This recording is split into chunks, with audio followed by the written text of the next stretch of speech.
It was reported that Donald Trump took $7.8 million from foreign governments when he was president and before. Does that bother you at all? From as far as I hear what he's done, normally he has a reason, but I don't know about that, I guess. Well, honestly, I don't believe that. I don't believe those numbers because when Trump was in office, he wasn't accepting his paycheck per se that he would receive. That was going back into the country. So I don't believe he would be taking that much money from other countries if he's willing to give up the money that he would be receiving. They're digging for things. I mean, why isn't Biden indicted?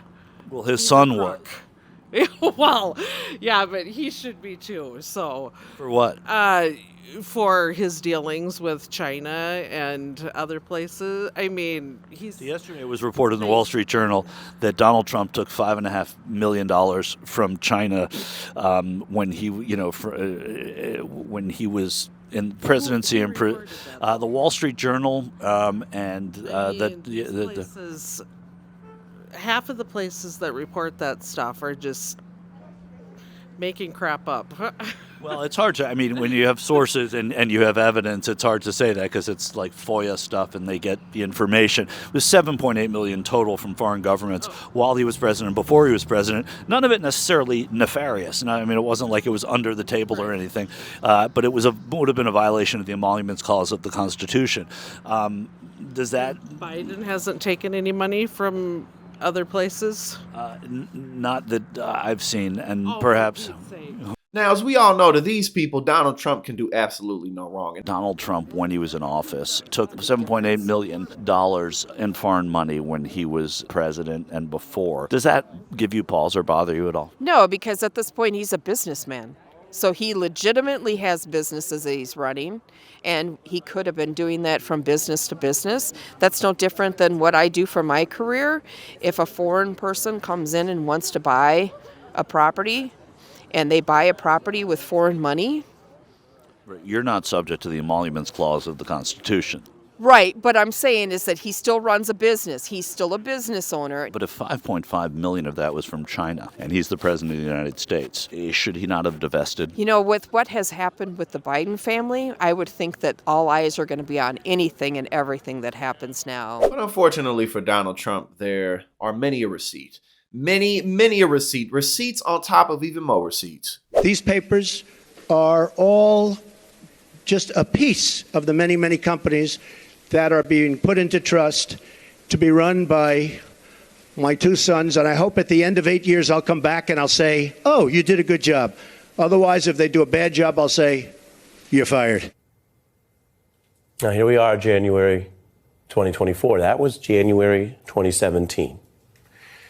The piles of papers, all the claims, all the vows, that was the PR. But the plan did not create independence. It did not ensure foreign money could not reach forthcoming, soon-to-be President Trump, which creates risks for corruption as well as the law, because he could have violated the law eventually if they had designed this the wrong way.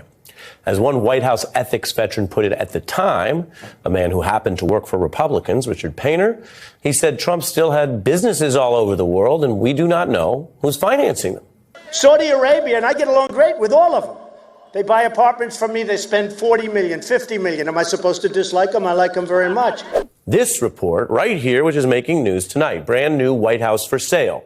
It is a factual document for our corrupt era. And it has the evidence showing that all told, Trump took over $7 million from foreign states, including what they call some of the world's most unsavory regimes. China spent over $5 million, Saudi Arabia, Qatar. We're talking about these adversaries routing these funds to the sitting commander-in-chief. And some of the very obvious places they spent, you wouldn't even need to have an espionage department or a CIA in your country. They just went and plowed money into Trump properties in New York, Washington, and Vegas.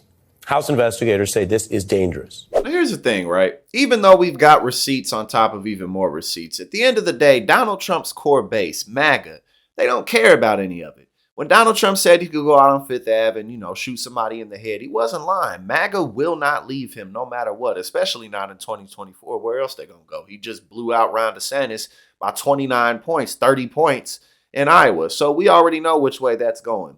But the real thing and the real test for Donald Trump, and we're going to have to wait for it, is to see if he gets convicted in any of these 4 indictments, which he almost certainly will.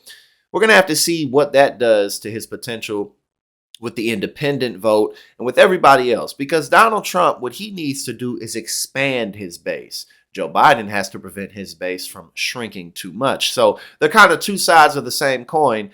But, what I'm really curious about is, will this be the most unpopular election ever? Or will the 2016 Hillary v. Trump be the most unpopular election ever?